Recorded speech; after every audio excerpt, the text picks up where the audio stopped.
वृद्ध महिला। जोधपुर की एक चर्चित दुकान पर लस्सी का ऑर्डर देकर हम सब दोस्त यार आराम से बैठकर एक दूसरे की खिंचाई और हंसी मजाक में लगे ही थे कि एक लगभग 75-80 वर्ष की बुजुर्ग महिला पैसे मांगते हुए मेरे सामने अपने हाथ फैलाकर खड़ी हो गई। उनकी कमर झुकी हुई थी, चेहरे की झुर्रियों में भूख तैर रही थी, नेत्र भीतर को धंसे हुए किंतु सजल थे।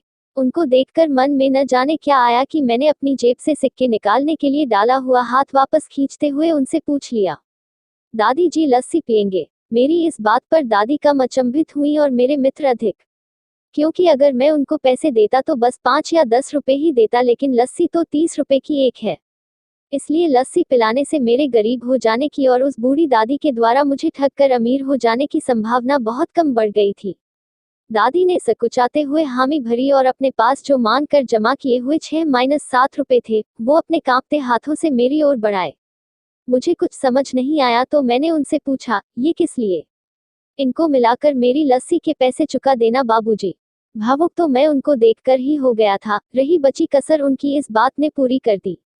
एकाएक मेरी आंखें छलछला आई और भरभराए हुए गले से मैंने दुकान वाले से एक लस्सी बढ़ाने को कहा। उसने अपने पैसे वापस मुट्ठी में बंद कर लिए और पास ही जमीन पर बैठ गई।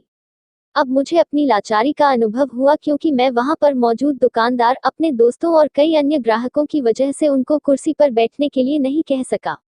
डर था कि कहीं कोई टोक ना दे, कहीं किसी को एक भीख मांगने वाली बूढ़ी महिला के उनके बराबर में बिठाए जाने पर आपत्ति न हो जाए। लेकिन वो कुर्सी जिस पर मैं बैठा था, मुझे काट रही थी। लस्सी कुल्हड़ों में भरकर हम सब मित्रों और बूढ़ी दादी के हाथों में आते ही मैं अपना कुल्हड़ पकड़कर दादी के पास ही जमीन पर बैठ गया, क्योंकि ऐसा करने के लिए तो मैं स्वतंत्र था, इससे किसी को आपत्ति नहीं हो सकती थी। हाँ, मेरे दोस्तों ने मुझे एक पल को घूरा, लेकिन वो कुछ कहते उससे पहले ही दुकान के मालिक ने आगे बढ़कर दादी को उठाकर कुर्सी पर बैठा दिया और मेरी ओर मुस्कुराते हुए हाथ जोड़कर कहा, ऊपर बैठ जाए साहब। मेरे यहाँ ग्राहक तो बहुत आते हैं, किंतु इंसान कभी कभार ही आता है।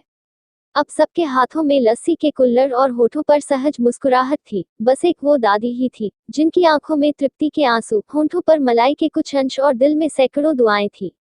न जाने क्यों जब कभी हमें 10-20 रुपए किसी भूखे गरीब को देने या उस पर खर्च करने होते हैं तो वो हमें बहुत ज्यादा लगते हैं।